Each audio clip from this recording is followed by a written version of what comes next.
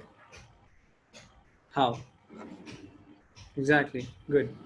How to operate the machine, मतलब machine को operate किस तरीके से करना है, राइट? नहीं जानती थी, ये सुनील नहीं जानता था, राइट? सुनील ने मना कर दिया एडमिट करने से. Number 14. Since this foreign bank has performed very dash this year, it will not be setting up any new branches. बताएं. ये कॉमन सेंस का क्वेश्चन है, इसमें एडवर्ब का कोई सीन नहीं है. बताइए.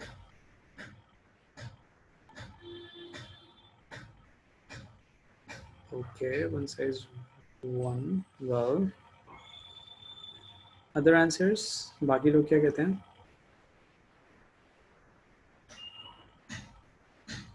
Well, जी हाँ, बिल्कुल सही है.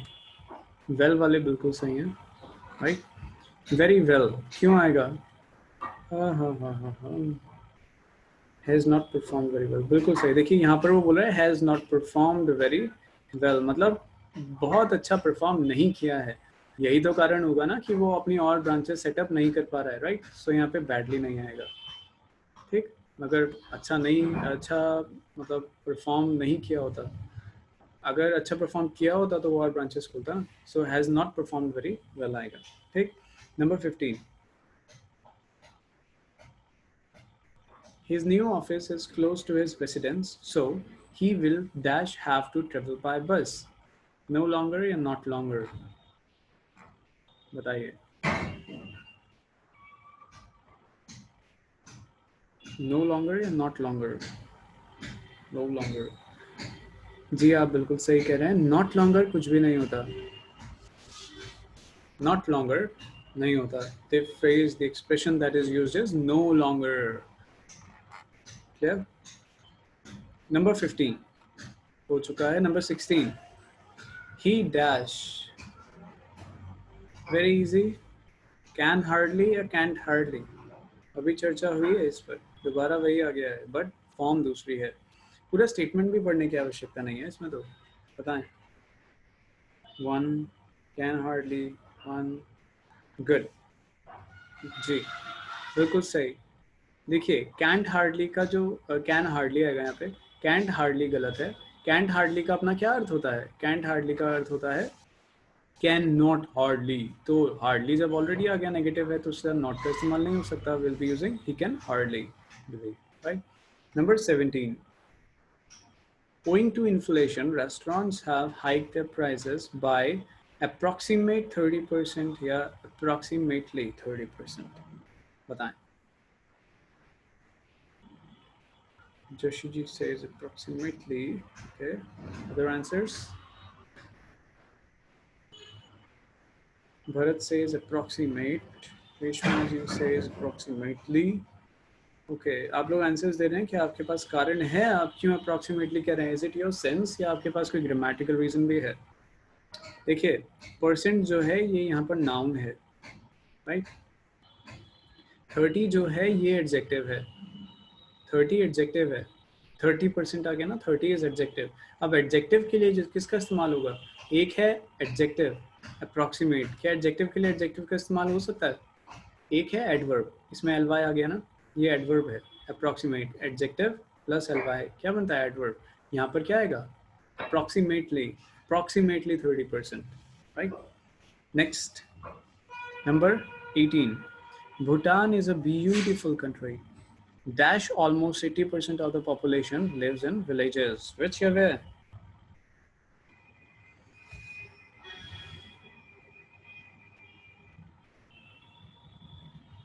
Where? Good. Should be where. Good. चलिए नेक्स्ट क्वेश्चंस की ओर बढ़ते हैं.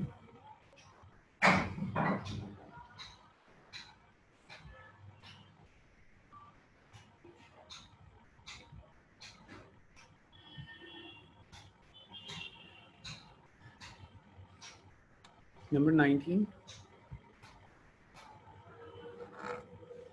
All banks must dash keep a certain percentage of deposits with the Reserve Bank. Necessary keep या necessarily keep? Manisha ji says necessary. All banks must necessarily keep.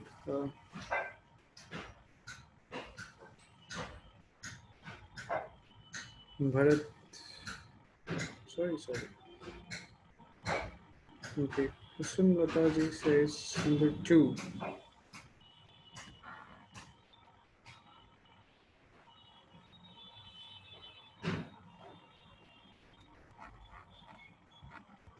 It should be necessarily. Necessary नहीं आएगा. यहाँ पर verb है keep, right? Keep के लिए हम लोग किसका adverb का इस्तेमाल करेंगे? Necessarily, right? All banks must necessarily keep a certain percentage of deposits with the Reserve Bank. मतलब जरूरी तरीके से रखना है, right? कुछ percentage deposits का Reserve Bank के साथ. We have got